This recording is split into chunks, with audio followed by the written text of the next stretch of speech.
Hello, everybody, and welcome to today's stream. My name is Ashton Gleckman. Again, it is a pleasure to have you guys.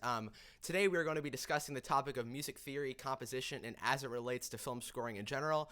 I believe, through the years, through the history of film music and through the history of composition, theory has always been the one thing that sort of binds it all together. It's been the one thing that has sort of been timeless and has been able to explain music throughout, centuries. And I think that, in order to discuss music theory, we have to discuss how music theory relates to what we do now and what we're doing moving forward. And I think that the one thing to keep in mind majorly is I've had many discussions with people who don't really take into consideration music theory and like to sort of shove it aside and like to sort of shame it in a sense. And I believe that people who shame music theory are most commonly people who don't know anything about it. Or are simply too lazy, that they use the psychological tactic of denying its worth, anything, to be able to make themselves feel at ease. In other words, shaming it. Music theory is quite literally the backbone of music as it stands today. And music theory can explain the latest pop song, or it can explain a medieval choral piece from the 1500s. That's what I mean by it's such a timeless thing, and it'll quite literally sort of never not be relevant in our process of writing music and our process of doing what we do. So knowing music theory in general opens up a gigantic plethora of doors and opens up the possibility, for the most part, of never getting stuck in this so-called writer's block, right? We've all had those situations where we get in these writer's blocks, but we really want to escape the bounds of tonality. I mean, if we want to escape the bounds of tonality and we want to sort of break the rules in a sense, the one thing that we have to keep in mind is that rule breaking is much more logical and sort of sensical if we sort of understand what the rules are in the first place. And so that's sort of been the whole idea that if you know the rules, breaking them is so much more, it'll make you feel at ease, and it'll make you feel better, and it'll really, taking the logical route to anything most commonly makes us feel better about what we're doing, right? So, if you can explain, by the way, if you can explain certain niches in music with music theory, you can apply them directly to your music. So if you understand what this chord resolution is and sort of what it does and what it sounds like, something like, C, right? If you can understand what that is in relation to theory, you can directly apply that to your music.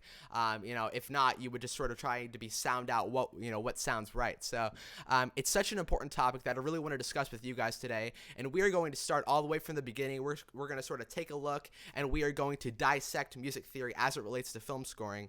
And I think this is a very, very important thing. The thing to keep in mind, especially about this, is I put out a poll to see what you guys were interested in learning. And I found that you guys were very interested in learning about theory and about composition. I've taken you guys through a lot of my walkthroughs of project files, my way of doing synthesis, and my way of programming music and doing all the modern sort of stuff. But now I'm going to immerse you in the sort of the classical world of theory and make you guys understand all this type of stuff because it is such an important thing.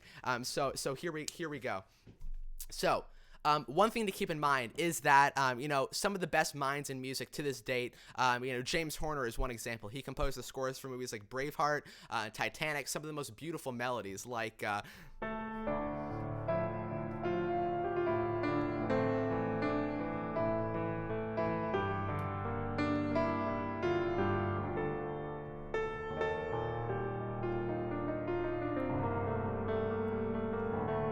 or from Braveheart, the...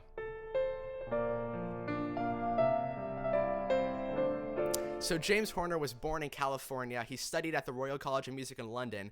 From there, he went, I believe it was to USC in California. He got his master's, and then, of course, he went to UCLA, where he got his PhD, his doctorate in music theory. He taught music theory, and he was pretty much, he was a master at music theory and the craft of it. And so that truly helped him write the music that he did, because James Horner is one of those composers, sort of like John Williams, that we look at his music and it's just so sort of unbearably beautiful. And I think that one of the ingredients is understanding how music works and what, explaining the tonality of what he's doing, with stuff like Titanic and some really, really beautiful melodies. So, first thing we're going to take a look at, I'm going to automatically assume that you guys have somewhat of a grasp on rhythm, how rhythm works, different time signatures, 3/4, 4/4 common time, of course, and of course, doing stuff like, figuring out what is, simple or what is compound, stuff like that. And we're going to automatically dive into scale degrees. So in scale degrees, we have a tonic, we have a supertonic, which is the second. The tonic is very important, the 1. The median is the 3rd. The subdominant is the 4th. And the dominant is the 5th. The submedian is the 6th, and the leading tone is the 7th. Very important to keep in mind in this little list here. The tonic, the subdominant, and the dominant are the most important things that you guys have to keep in mind when writing music, right? So just really remember the whole idea of tonic, subdominant, and dominant. And when I refer to this, I'm gonna go ahead and sort of walk you guys through what does scale degrees mean, right? I just explained to you guys sort of a sequence of numbers, 1 through 7. Now, what does that mean? Let's sort of go ahead and take a look into this. So, one of the best ways to understand how key signatures work and understand how writing music works in a specific key signature is to understand what each note of that key is as a chord. So I took a lot of music theory classes, lots of different instructors. I took one in high school, and I think that a lot of the ways that they try to explain it is very complex, so I'm just going to give you guys a very simple way that you guys can understand how to figure out what chords you guys are going to want to use in your songs. So let's take a look here. So we have this thing called the order of sharps, and I always remember it as fat cats go down alleys eating birds. It's a very simple way to remember that. And what we're going to go ahead and do is we're going to figure out, let's say we want to write a song in the key of A, okay? We want to write a song in the key of A. What we're going to want to do, if we're going to want to write the song in the key of A, is we're going to have to go to this little list. We're going to have to go to A on our chromatic scale. So this is each one of the notes, right? This is our chromatic scale. This is our chromatic scale. It's all of the notes in a key. So let's say we want to figure out what notes are the key of A and what chords we can use that's in the key of A. We're going to go to A on our chromatic scale. We're going to go back a half step. So we're going to go to G sharp, right? Now from there, once we have that G sharp, we went back a half step. We're going to go to the order of sharps, right? And you see G sharp there? Well, the sharps in the key of A are going to be G sharp plus everything behind it. Again, if we want to figure out what sharps are in the key of A, we're going to go to A on our chromatic scale, right? We're going to go back a half step to G sharp, and then we're going to go to our order of sharps, and we're going to take that along with everything behind it. I'm going to give you guys another example. Let's say we want to figure out what sharps are in the key of B. If we want to write a song in the key of B, and we want to figure out what chords we can use in the key of B, we're going to go back a half step, right? So we have A sharp. We went back a half step, we have A sharp. We are going to go to the order of sharps, and we're going to see A sharp right here. And then we're going to take that along with everything behind it, and those are going to be the notes that are in the key of B. So once we figure out what sharps are in our key, right, we figured it out by going back a half step on the chromatic scale, then going on to the order of sharps and figuring out what sharp that is, and then taking everything behind it along with that note. So again, if we want to figure out what notes are in the key of E, what sharps are in the key of E, we're going to go to E on our chromatic scale, go back a half step, we have D sharp, then we're going to go to our order of sharps here, we have D sharp, and everything behind D sharp as well as D sharp is going to be the notes there. So what do I mean by this, right? We have C major, right? Or we have D major. These are all, scales. And this is pretty much what we're figuring out right here. But scales also have to do with keys. So let's say we want to write a song. Let's just write a song right now. We want to write a song in the key of A. Well, simple way to do it is to go here, figure out what sharps are in the key of A. We're going to go to chromatic scale, go back a half step. Now we have G sharp. We're going to go to our order of sharps. And now we know that in the key of A, we have the sharps G, C, and F. So if you were to go on your keyboard and play an A without any sharps, it's going to sound pretty much like a minor scale, like an Aeolian minor scale. But what we want to do when we're figuring out what, to write an A is we want to figure out what sharps are going to be there. So now we know that it's going to be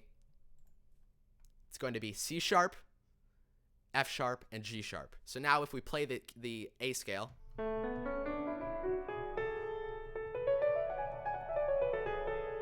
Cool. Let me know if you guys have any questions regarding that. So the main reason why we want to figure out what sharps are in a specific key is that when we're going to make chords, we want to figure out what chords we can use that are in the given key, right? So let me just go ahead and show you guys this. So this is a list of all the different types of chords. Okay? So these are our different types of chords. We have the major chord, we have the minor chord, diminished chord, the augmented chord, the major seventh, and just to sort of let you guys know how these sound, we have the major chord, the minor chord, we have that flatted third, bam, diminished chord, augmented chord, the major seventh, the minor seventh, the major sixth, yeah, there's the major sixth, then we have the minor sixth. And you might hear like a lot of film scores do this. Or James Newton Howard loves to have a major chord and to add that minor sixth interval in there.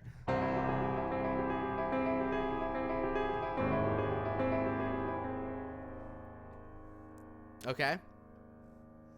Awesome. So we have our major, minor, diminished. We have all these different chords. Now, what do these numbers mean, right? What does 1, 3, 5 mean? What does 1 flatted third 5 mean? Well, let's just take 1, 3, 5, right? Let's go back to our natural keys here. So now we have all of our key signatures, and let's say we want to figure out how to build an A major chord.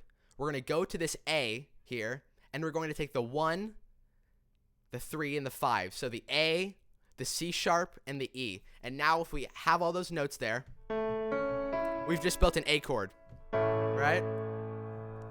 Now if we go back here and we want to figure out how to build a minor chord, we have 1, flatted third, 5. Let's go back to our things here. Now we're going to have A, and then we're going to flat C sharp. So it's now just going to be C, and then we have E. So now that's going to sound like a minor chord, right? Minor, major, minor, major, right? So the most important thing to keep in mind here, guys, is that in these different key signatures, right? We have, we have C, D, E, F, G, C, D, E, F, G, A, B, C, right? We have all those different notes in our scale. Each one of those notes has a different chordal value, right? So each one of those notes has a different chord that you can play in regards to it, right? So in C, we have C, D minor, E minor, F, G, A minor, B diminished, and C.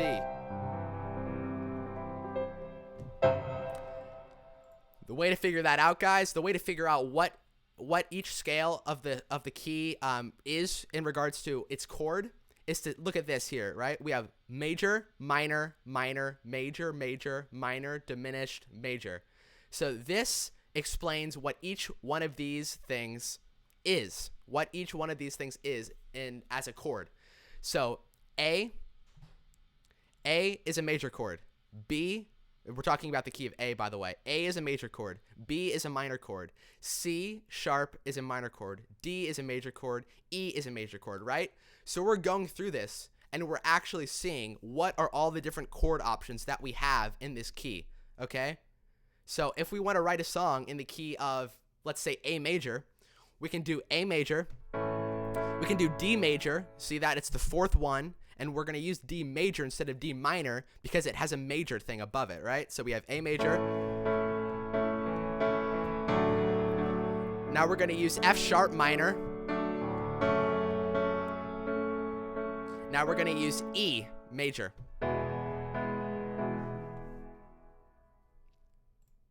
See what we did there? So we actually went through and we figured out what chords are we able to use in this given key signature. So that's a really important thing for you guys who are trying to sort of learn what chords can I use in this key. Or like if you have a theme and you want to figure out what are the chords that I can use to sort of harmonize this theme, you can use that, okay? So another thing to keep in mind, there are also flatted keys too. It's a very similar process. It's the exact same process. So if you want to figure out an A flat major chord, A flat, C, and E flat. It's going to be the exact same process regarding that. And so I think that in figuring out what sort of chords you can use in a specific key, you can figure out what chords you can harmonize your themes on. Or if you ever get like in a roadblock and you're like, what the hell do I do? You can just sort of go to these different key signatures and figure out what chords you want to have in your piece. We'll get to modulation a little bit later, but modulation in a sense means that you go from one key signature to another. So just a little example of modulating. Let's just say we have a little melody and it goes like this.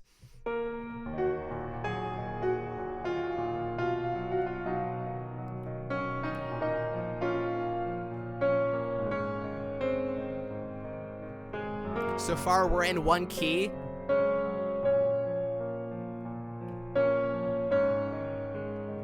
Right? Now we're going to use this C, and now it's not going to be a major third on this chord, it's going to be a minor third. So now we're going to go from this all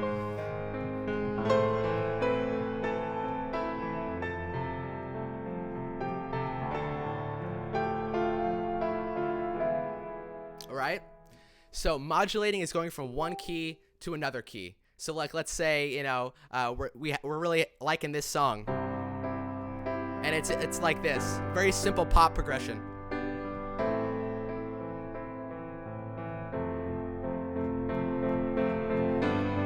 Now we're going to literally move the key one step up.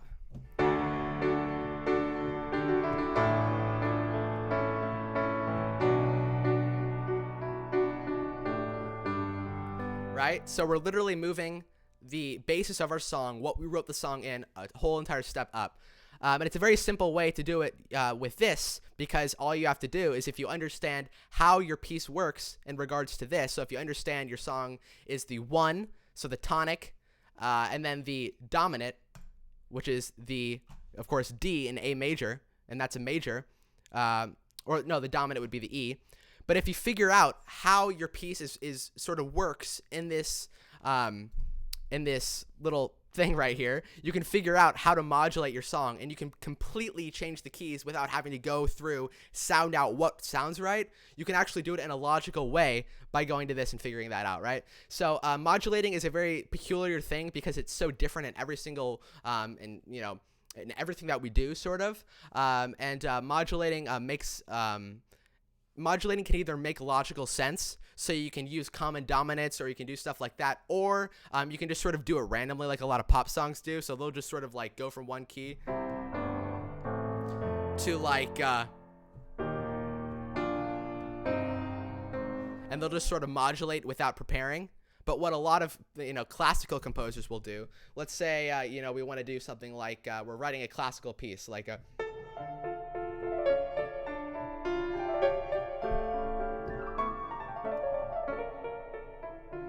now we're going to make this major.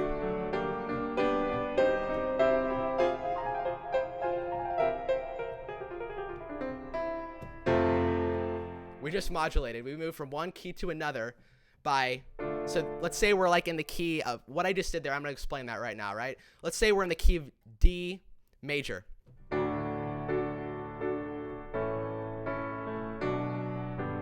I'm going to turn this tonic into a dominant, right? So if we go back here, the tonic is the 1, the dominant is the 5. Now, you guys might have heard in your time of studying music, the chord resolution of a dominant to a tonic. So that means like A to D. You guys understand that? Because if you're in the key of D major, the A is the dominant. So a dominant to tonic chord resolution is a very commonly used thing. And a dominant to tonic chord resolution is commonly used to sort of to really pronounce a key signature, to really make your listener feel as though they are in that key. So whenever you modulate and go from one key to another, it's very important that a lot of the times you use that dominant to tonic chord resolution to really tell your listener, okay, I just have moved keys, now we're in this key for sure. So what I did is I took the tonic and I turned it into a dominant. And now the G's are tonic, and then we turn that into a dominant. Now we have a tonic. So you can continue and continue to do that over and over and over again until you get bored. And it's things like that, right? If you understand how that works and understand how the relationship between the tonic and the dominant works, you can automatically include that in your writing, and you can rely on those skills, and you can have that toolbox to be able to support you in your writing endeavors. Just to say a little something, one of the things that I've learned, especially from a great composer named Christoph Beck, is he's the composer of things like Frozen. He said that, in the times where you're really having to write music and you're on a strict schedule and you really don't have any time to sort of jabber around and sort of mess around and try to sound out what works right, but you need to be able to rely on your inner knowledge of music. You need to have this toolbox, that is sitting right beside you that you can always just like sort of take an idea from and be like, bam, I learned that music theory topic like a couple years ago. It makes perfect sense for what I'm doing now. Now I can just literally just write based off of that skill. And that's one of the awesome things about music theory, is that you can never really you can never really have a writer's block, simply because of the fact, unless you can't come up with a theme, but you can never really have a writer's block because there's always a logical way to go. There's always a way that makes sense. And if you want to break the rules and do something that doesn't make sense, then do it. But sort of know why it is you're doing that.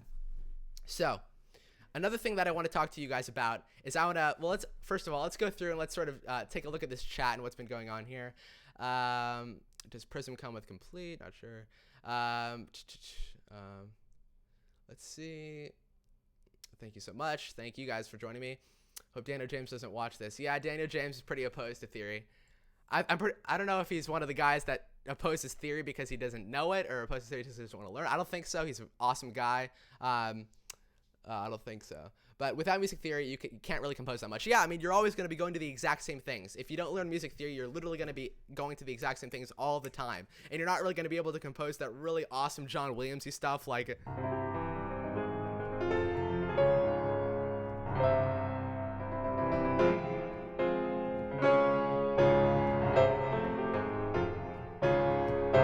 stuff like that, like the really complex stuff. You'll always be running sort of dull. There's all these beautiful things that you can do in regards to music theory, and there's all these awesome little tactics that you guys can use once you guys understand music theory, and you can rely on those, like I just showed you guys with this thing right here. If you understand how this works, and you understand how to figure out what sharps are in a key signature, and you understand that each one of these things, like A, B, C sharp, D, E, F sharp, G sharp, and A, each one of those different things in this key signature has a different chord that you can play on it, right? So you want to be able to rely on those skills so that when you're writing music, let's just say a lot of you guys want to become film composers, I believe.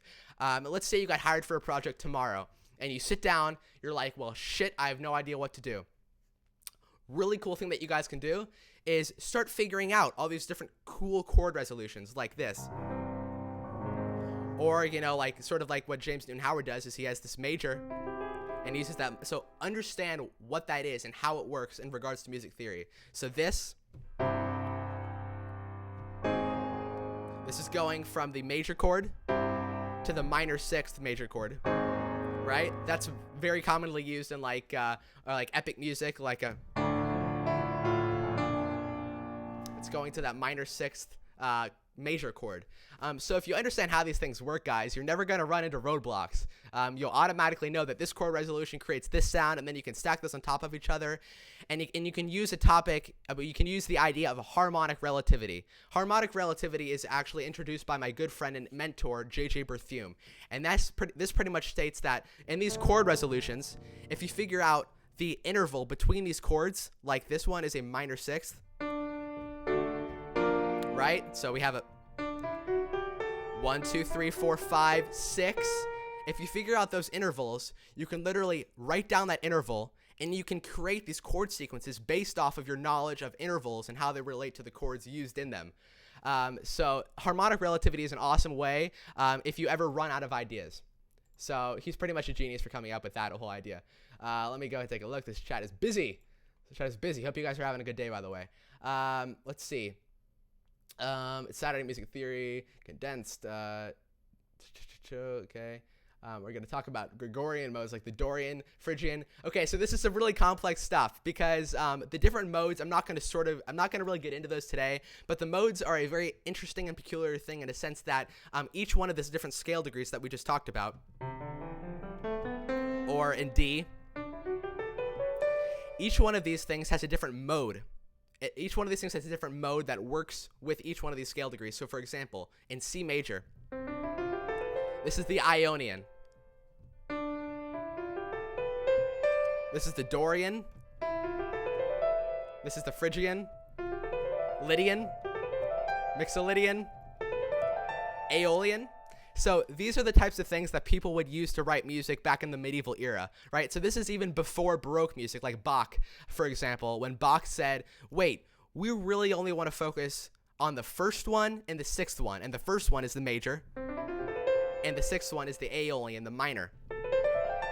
And so Bach sort of realized, if we can write music and we can sort of simplify this down to just writing with the 1 and the 6, and not necessarily using stuff like the Lydian, which is very commonly used in film music, especially by people like Howard Shore, who really relies on all those cool things, all those cool different modal ways of writing. Or John Williams, for example. So when he did the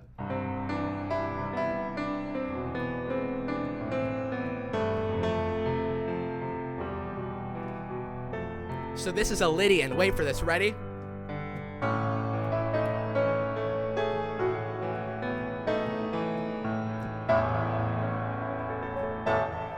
So if you understand that that's a Lydian, it's pretty much like a major scale. It's that thing that you'll commonly hear in a lot of like a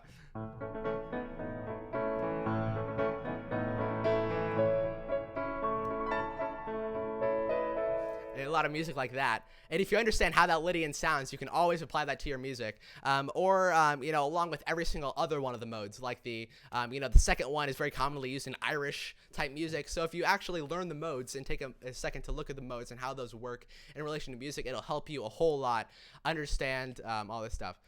A lot of people are having mind Fs. Let's see. So let's go to that, show up on your stream. How do you my visit to remote control went great. I actually went to remote control. I have an internship there this summer, so I'm going to remote control to work this summer, which I'm pretty young too. I'm like 16 years old, so that's a pretty good job. But good content today. Appreciate that. Okay. Let me see if there's any questions here. What I don't understand is sometimes I play a chord, but I can't figure out what it is. I only know how it sounds, usually an inverted chord, but sometimes I'm like, what the F is that? Yeah, so we're going to talk about inversions right now. So I hope you guys are all in gear. We just to do a little review, we discussed the whole idea of how to figure out what each scale degree in a key, what the chordal value of that is. We also discussed a little bit about modulations and about, the tonic, the subdominant, and the dominant. So you guys should have a good understanding now of how, if you're in a roadblock, to sort of figure out what chords you can use. So, inversions. Why do we use inversions? Different variations of chords have different feels. So pretty much different variations, meaning different inversions. So E, this is the regular chord. C, E, G. Ready? Simple chord. Now if we're going to do an inversion of that, we're going to literally move this C an octave up. And now we're just going to have E, G, and then this C the octave up. And now that's going to sound like this. And now we're going to have the second inversion. So now we're going to move this this E an octave up. So now we have G, C, and E. And a lot of the times with these different inversions, you'll hear different musical feels to it. So like something like this. A lot of times in classical music, stuff like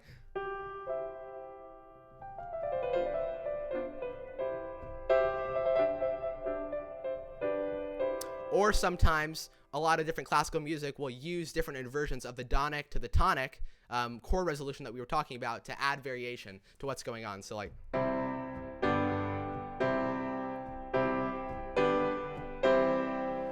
or like stuff like.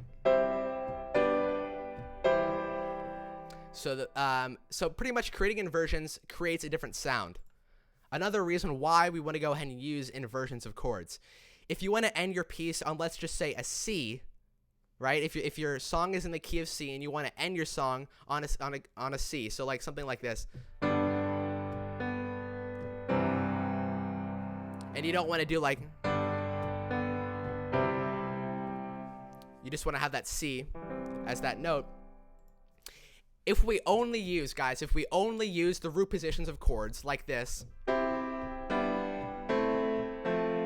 it sounds bulky and it doesn't transition smoothly. If you guys want to write chord progressions like, for example, C, G, A minor, F, what you're going to want to go ahead and do is you're going to want to have this C major root position and then move the C up to the F and the G up to the A. No, actually, that's going from C to F, so that's going from the tonic to the subdominant. Let's say we want to go from the tonic to the dominant. We're going to have C, E, G. Now we're going to go to the dominant. So now we have D, G, B. So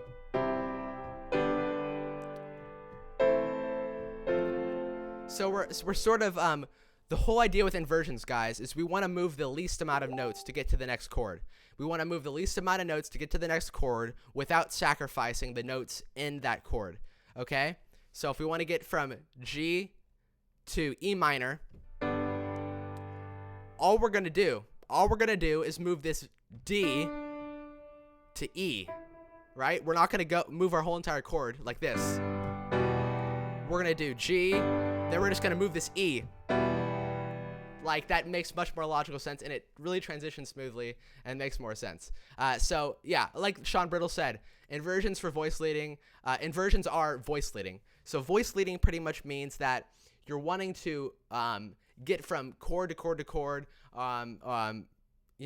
smoothly, right? So, bad voice leading would be like this.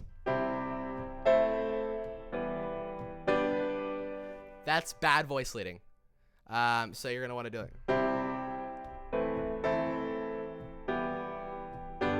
See how that just sounded like better? It sounded more smooth, and it sounded more smooth because we're moving the least amount of notes without sacrificing the notes in that chord.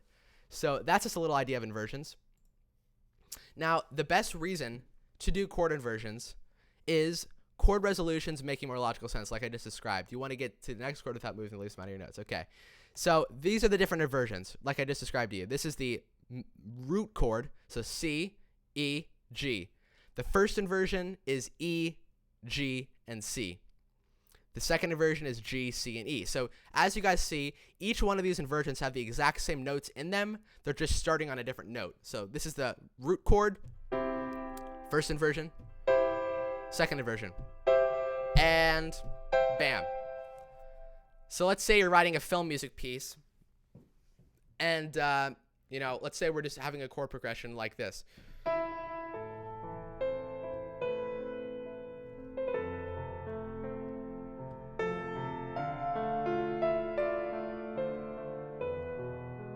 Right, so instead of doing like this,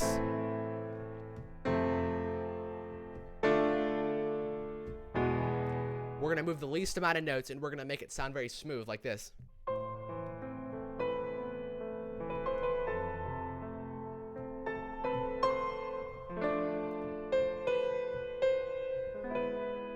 See how it sounds so much smoother?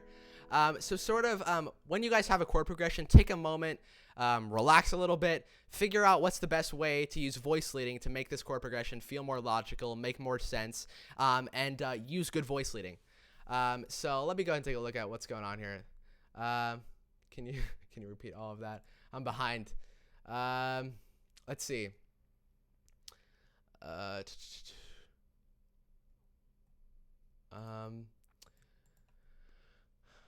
see. Feels like John Lennon turned into Elton John. Slow down a little. Okay. Let me guys know what you guys are having trouble with so I can go ahead and touch on that.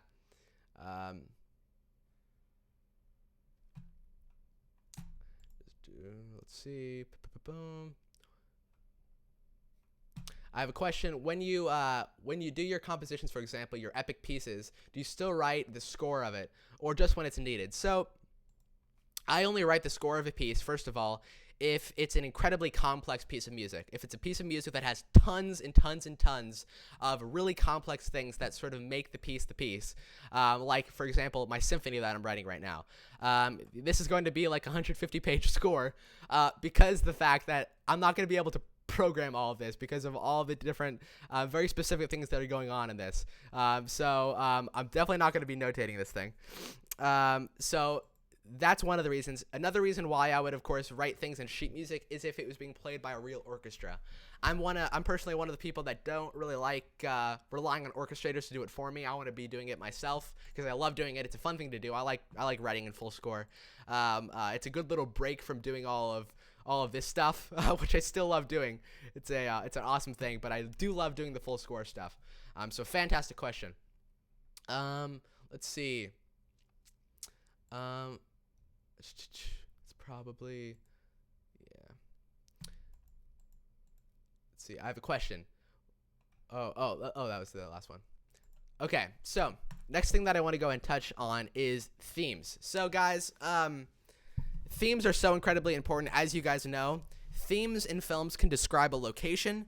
Themes can describe a character. Themes can describe an emotion. Themes can describe a certain situation that a character is going through that another character might not know, but the music will describe for you, so that in the presence of another character, one theme can describe someone's inner emotions without having the other character know it. So, themes can quite literally describe absolutely anything, and they can be a character, a hidden character on screen that isn't on screen, but is for the most part invisible, but still has that emotional connection. So if we're going to look at themes, let's go ahead and look at this. So little examples of themes. One example of a theme are sort of classical composers and their themes. So like that's the beginning motif of the Fifth Symphony, also known as Fate. We also have Mozart's 40th Symphony in G minor, which is like so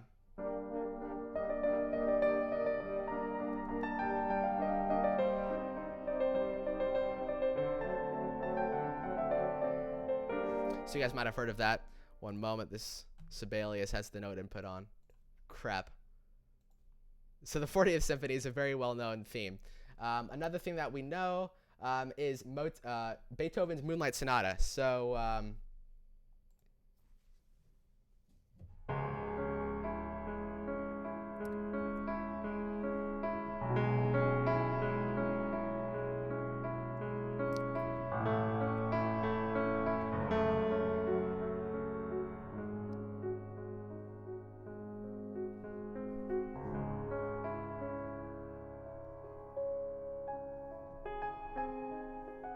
it's a very beautiful melody.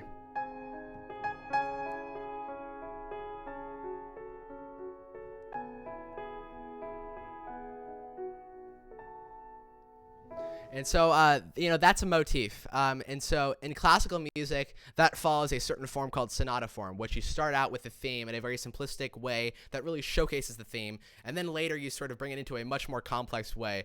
For, what Beethoven does in that thing is in the third movement, he has like...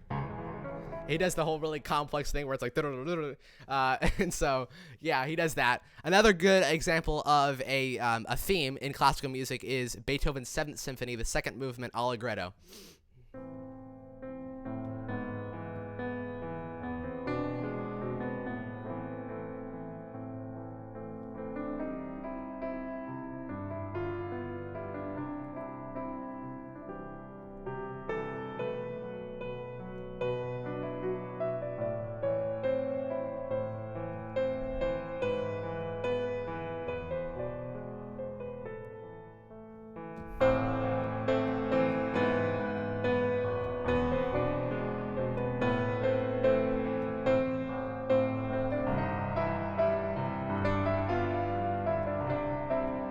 So simple.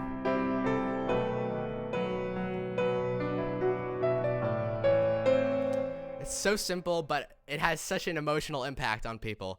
All it is just doing A minor,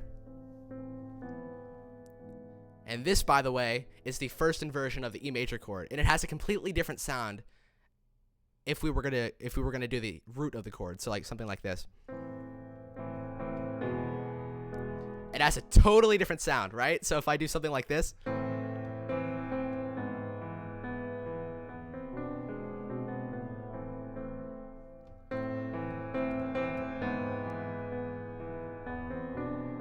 and so this actually feels like two chords. It's the same chord, but it feels like two different chords. So it makes it adds something onto what we're doing, and it makes a really, really cool impact.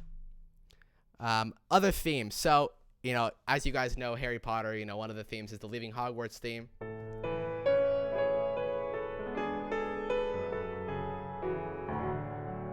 Right? Or we have the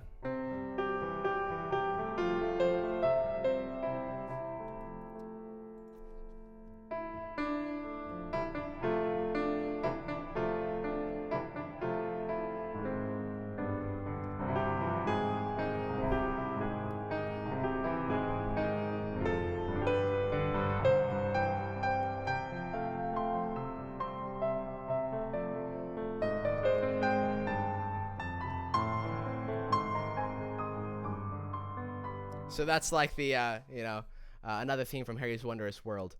More themes that we have of course Star Wars,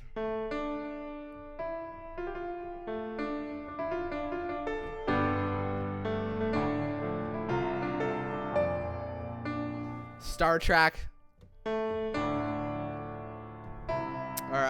what was the Star Trek?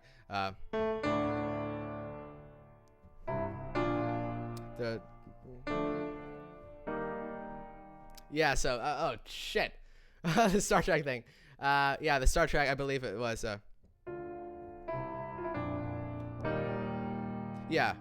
Da da da da da da. Right, and then we have stuff like the Da Vinci Code, which.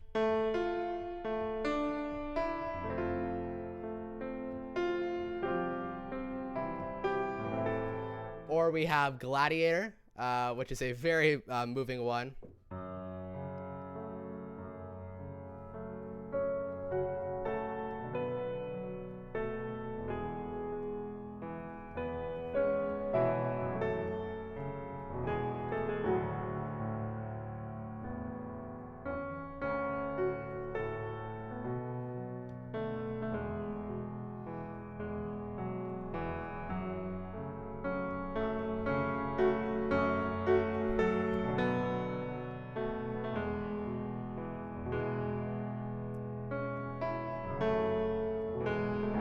Or the battle theme.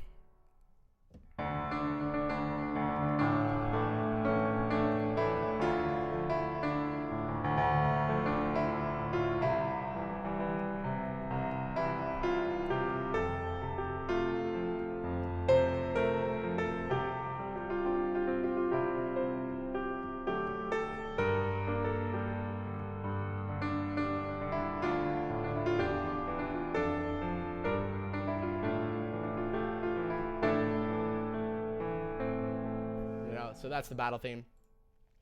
Or Shrek, the da da da da da da, Braveheart, Titanic, the Pan's Labyrinth Lullaby, which is an awesome theme. Or it's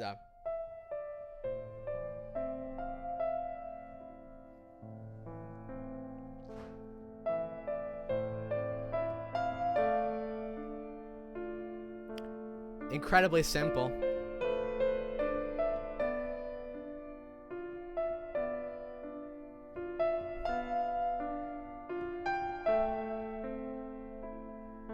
Then it goes to the major.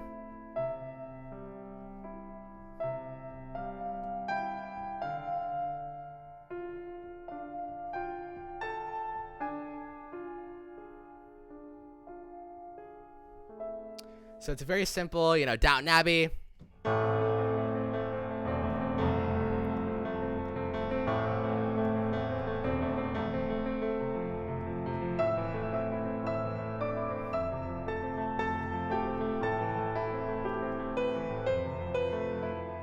I mean, there's so many, it's not even funny. But the thing about themes, like I said, is that themes can, like I said, create any environment, describe any character. So, you know, you have the Voldemort's theme.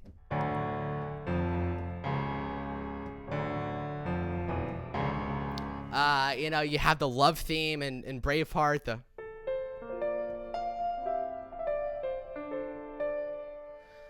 You have the Titanic theme.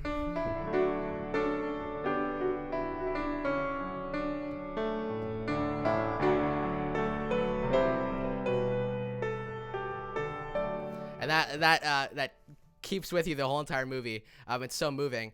So themes have to be able to describe these certain emotions, or explain to your audience these certain things very simplistically. So a theme is like a motif from a classical symphony, right? This thing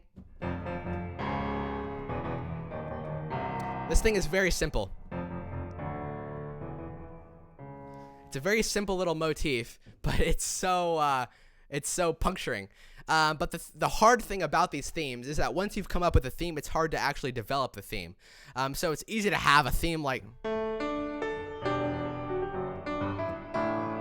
the Back to the Future thing, but developing the theme is the hard part. So let's talk about developing themes.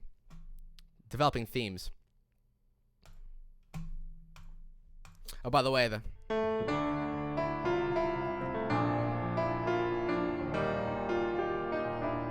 I remember the Star Trek theme. So, melodic development is a very sort of difficult thing to understand, simply because of the fact that there's so many different types of methods developing a theme.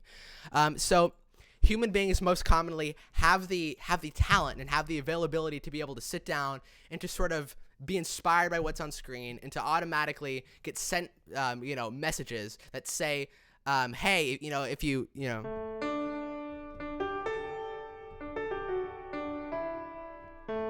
like that say that's the theme for a movie, right? We have the availability to come up with a theme like that. The hard part is saying, okay, how do I make this into a 10-minute piece of music? Well, let's travel over here. So, melodic development, one way of developing a melody is stretching it out. So augmentation, stretching out a melody to make it last longer.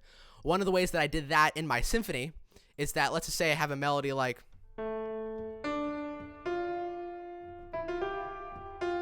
right? If you add like 16 notes in between it, like a,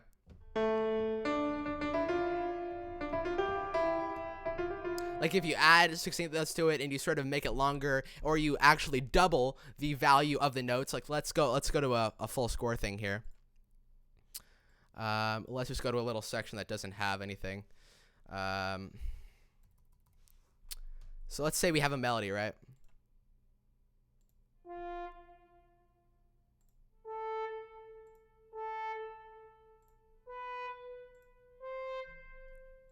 A little too high for the French horn.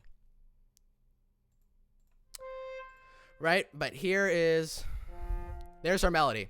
So now we're going to develop it, or stretch it out by doing this. We're going to times that, let's just say by 3.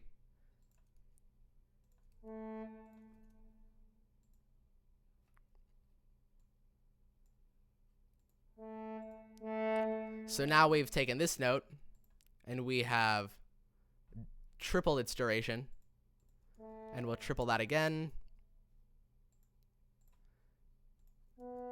Now we have to triple that. Now we're gonna have to triple this, which means that it's 2 different measures. So now we would tie those things together. So we just stretched out this melody using augmentation by a simple method of just taking the notes and multiplying it by 3. We multiplied it by 3. So this would actually be 3 dotted half notes. So that's a method, augmentation. You can make your theme longer like that. Another way of developing themes is diminution. I always had a hard time of pronouncing this one. So this is like compressing a melody and making it shorter. So maybe you could actually, you can take that same melody. Let's go back to this. And you could do this. First of all, what you would do is you take these, half the note value, do that, all right? you would select all these, delete, oops. So that would be like that. And then here would be like that. So there you go. You can shorten it like that. All these different things, the main goal is to be able to develop your theme. So, you know, it's easy to have a simple theme, but then developing the theme is the hard part. And I keep repeating myself because I always used to watch these YouTube videos, and I would see people explaining things, but I would never have the availability to understand it if they said it just one time. So I'm repeating this stuff to you. I know it might be annoying for some of you guys who are like, okay, Ashton, we know what the hell you're talking about, but I'm repeating it so you guys understand. Anyways, okay? So all these different things, if I were you guys, I would screenshot your computer right now. By the way, this list is by J.J. Berthume, who is my mentor. I learned this list from him. So it is my recommendation that you guys sort of take a screenshot of this or write this down somewhere so that you guys know how to develop a theme if you guys have a theme that you guys want to develop. Yeah, so I'd say one of the most important things, by the way, in developing themes is that, or not developing themes, but writing themes, is that when you're starting, let's just say you're writing a film score, okay? You're writing a film score project, and you want to write all the themes and sort of have a canvas for which you can pick themes out, and you sort of have this large selection that you can choose from. Write a suite of music. So I've done this a lot. A couple films that I've scored, I wrote a suite of music. So what you end up doing is you write like a 10-minute piece or a 5-minute piece, it doesn't matter, what you can actually do is when you're writing your score, you can go back to that suite and sort of take little themes from that suite that you wrote. So, for example, this film, Warfighter, there's this theme near the end.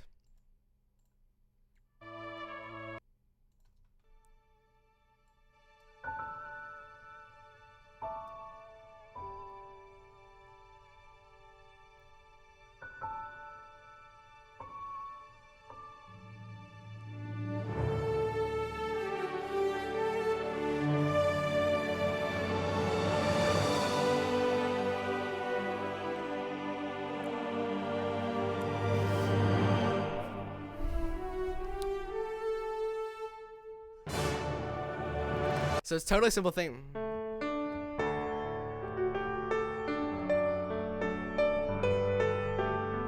Now major and minor and bam and bam. So like boom, you have an ending theme for your movie. It's very dramatic. You know, but at the beginning I have this trumpet theme.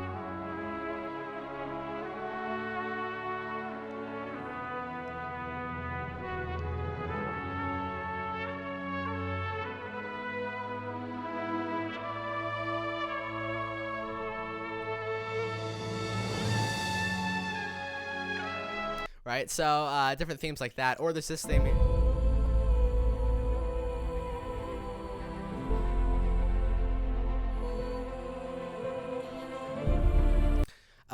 And the theme that I've written, I think that that is most thematic, if you can say, is this this film that I scored called Once Upon a Family, which was a film about the World War II, the life of the Jews before, during, and after the Holocaust, the effect that it had on the European Jews. It was a very emotional project to work on, but it was a lovely project. I love to be able to work on this film. It was a great experience, and there is this theme, and as you guys will hear, it's a very simple theme, right? It's a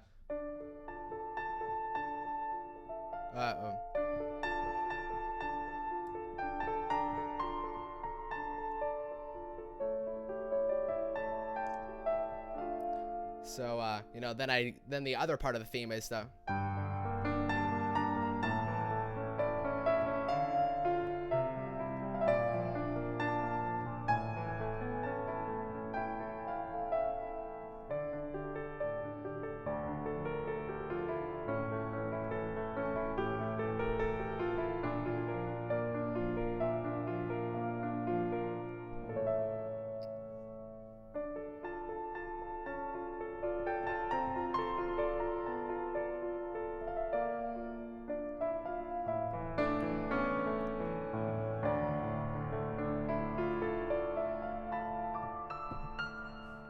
And so that's one of the themes that's in this piece, as you guys will hear. It's a weird audio thing.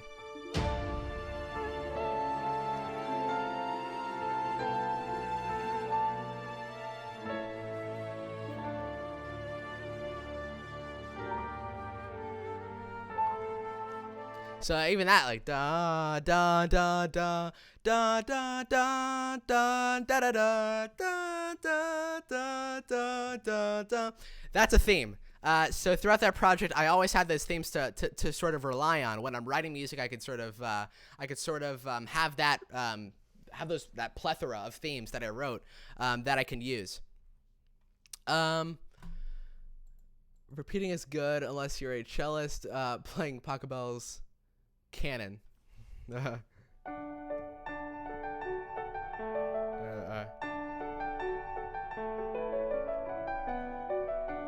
that thing. Let's see. There's many methods which can help you develop themes. There most definitely is. So, I mean, like I described to you guys, music theory is an incredibly vague, well, not vague, large scale, oblivious type world. There's so much stuff having to do with music theory. And today I walked you guys through the first part of music theory that I think will help you guys write music. And I think that I helped you guys understand how to figure out what chords you guys can use in a song. So, you know, if you want to write a song in the key of C, now you guys know that you guys can use the chords C, D, E, F, G, A. And now you guys know if you don't know how to make a D minor chord, all you have to do is look at this thing. You have minor, 1 flat, 3rd, 5. All you have to do is go to D, flat the 3rd, and 5. Now you have a D minor chord. So you guys have no excuses to be able to write music and write chords and do all that type of stuff. This is a simple way of figuring this stuff out, and I tried to present to you guys the simplest method for which I could do that. Last thing I want to go ahead and do for you guys is let's break down one of my pieces that I wrote for you guys this week, and I'll sort of show you guys how I wrote this thing and what are the chords used in it. Simple little piece, but let's go ahead and take a listen to this thing.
Oh, Lord. Really?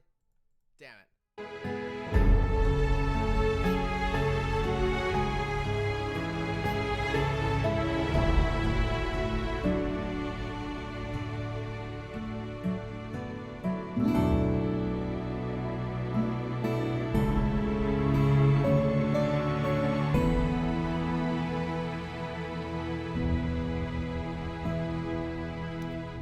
So I usually end up freezing tracks for these streams, but I guess I was in the middle of working on this thing, so I didn't get the chance to freeze the tracks.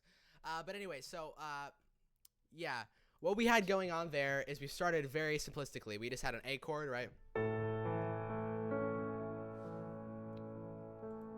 And then we went to the fourth, so the subdominant.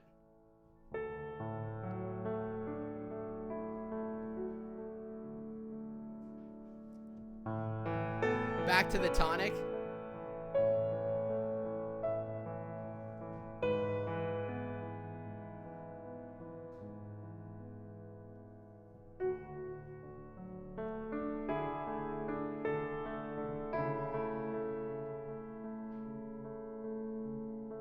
So, you know, what we ended up doing there is we wanted to really have that emotional impact. So we went from A, which is an A chord. It's an A chord, but it has the third and the bass. So now you're doing. So it.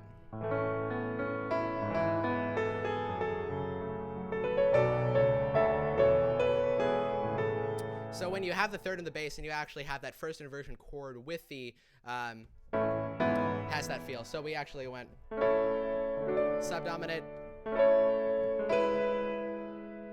which if you were to do that just by going to the dominant, which would be the E, without having the inversion, you'd still have the feel, but it wouldn't be like, it wouldn't be emotional,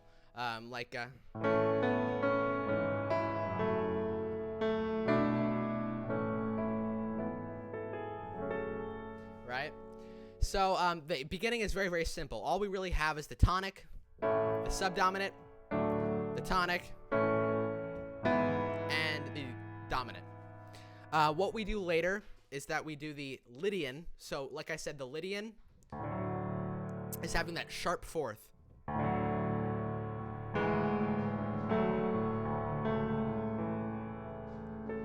And then we do the exact same thing we did on that A, using that first inversion. Back to the dominant. Now we're going back to the tonic, but we're adding on that second. So that creates, as you guys can see, a sus2 chord. So now we have.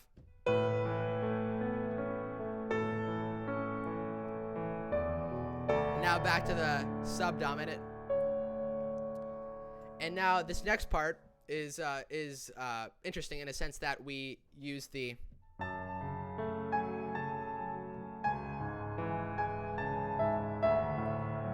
So that's also a sus2 chord.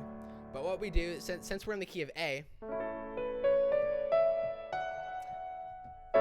this chord that we're using right here, if we go back to this thing right here, we are using this F sharp minor. So in the key of A, F sharp minor is the 1, 2, 3, 4, 5, 6th chord. So we're using the minor 6th chord in order to create this chord progression. So now we have the major, subdominant, which is that D, major, dominant, which is the E, and now we have the D with the Lydian, chord inversion of A,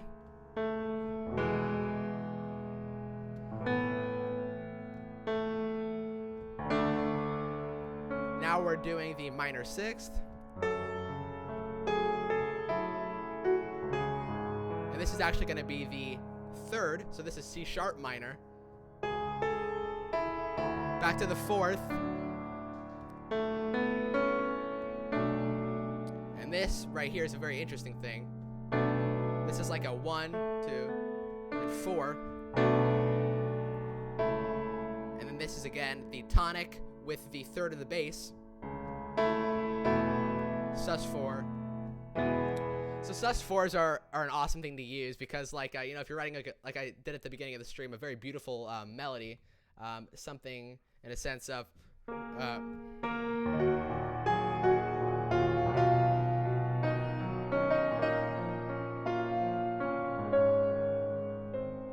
you know, like Rupert Gregson Williams' theme for the latest Mel Gibson movie Hacksaw Ridge. The main love theme is like this.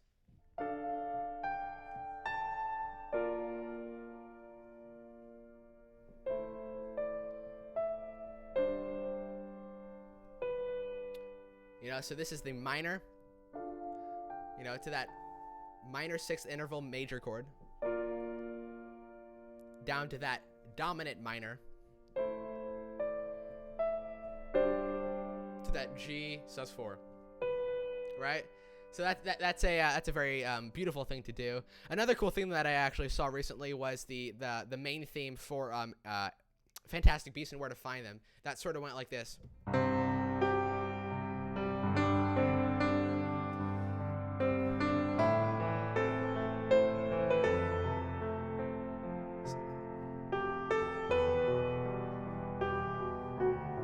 And that's a very beautiful theme because it starts on the tonic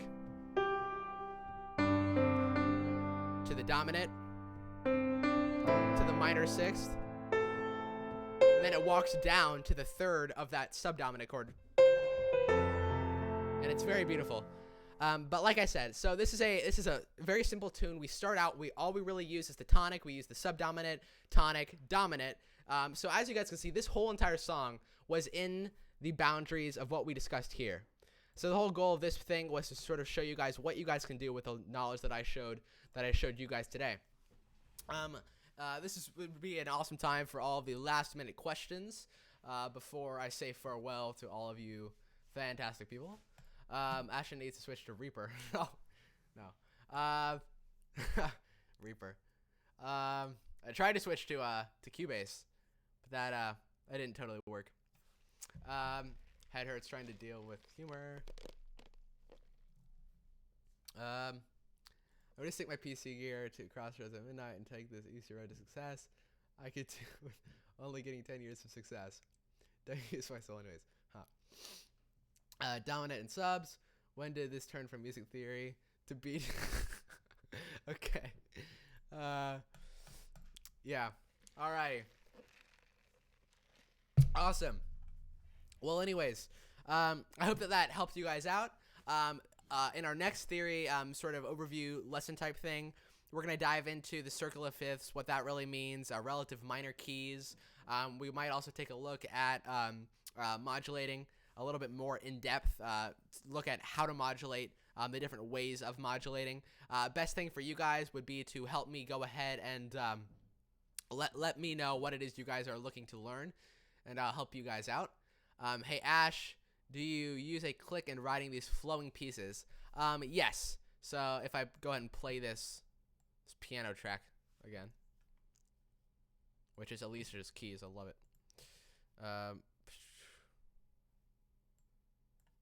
Oops, it's this one.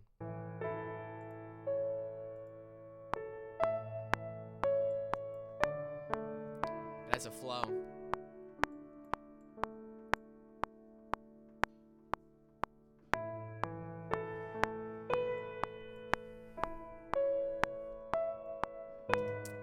And the most important thing to keep in mind here is the fact that you always want to start out by learning the harmony aspect.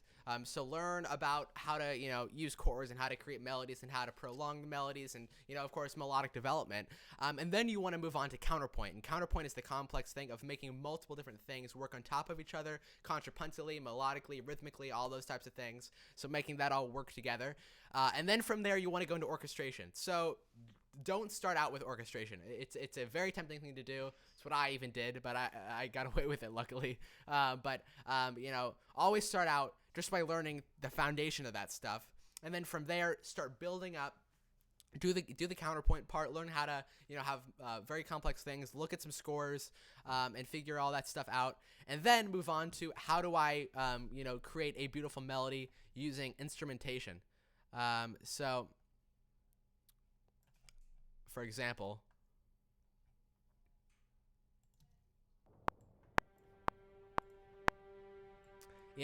Braveheart is a beautiful theme, but you can take it one step more beautiful.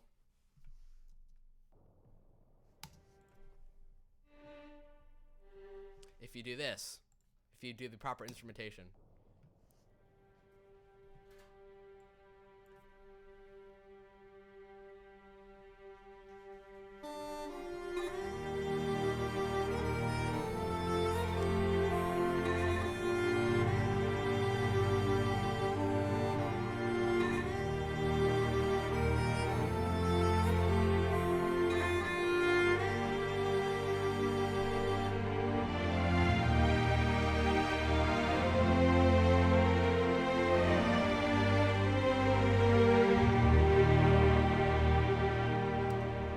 So honestly, all it really took was that. This is like one string ensemble patch, but all it took was just to be able to, you know.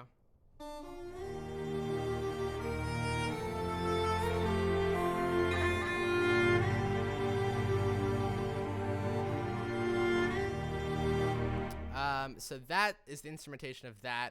We also have, you know, the Fantastic Beast thing that I showed you guys. And then the coolest one of all, of course, has to be the awesome Harry Gregson Williams score to Prometheus.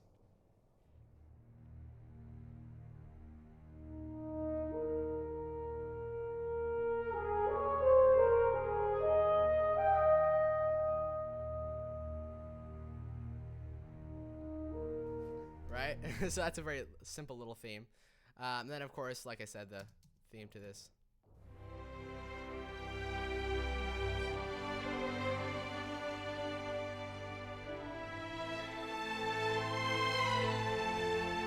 So, I'm telling you guys so many different times. It's so simple. It's a simple little progression. It's C to G to A minor to F. It's literally a pop song chord progression, but it's the theme that creates that emotional connection to the film. And I remember when I first saw the movie, it was like a week ago or whatever. But when that theme came in, I was like, oh hell, that's a nice melody, and I knew that was going to be the melody that I walked away from the movie remembering. Do you usually get ideas? How do you usually get ideas in creating themes? Usually I'm always inspired by whatever, you know, if I'm scoring a film, I'll watch the film, and I'll be inspired by what's on screen. With that Holocaust film that I was telling you guys about, I watched one specific scene. It was aerial footage of Auschwitz, which is the concentration camp in Poland. And I watched the aerial footage of that, and I got very inspired by it to sort of tell a story, because that's what we are. We're storytellers. So I wanted to create a melody that really gave across the idea of loss and of sorrow and of despair. So I wrote that melody. But, you know, if you're writing a piece just for the heck of it, like you're writing an epic piece, go on Google Images, type in adventure, epic, and get a picture, pop it on your screen or whatever. If you have multiple screens, put it on that screen and, you know, write a theme, you know, based on that picture. Sort of like what my man Dan did on his last stream, scoring that the trailer music stuff. He took a picture and he just sort of scored to it. That's a very good way, by the way. For me personally, I just sort of imagine a landscape or something in my head and it automatically just comes to me. So yeah. Was the audio tech on that wind, or did you do that yourself? I did that myself. Yeah, that is the descant. So it's spelled like descant. Cinematic Studio Strings. Yes, that is Cinematic Studio Strings. This here is Cinematic Studio Strings.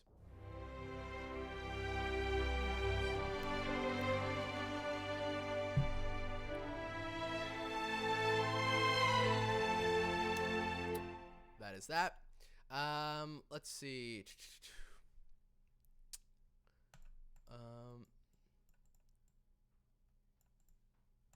Awesome.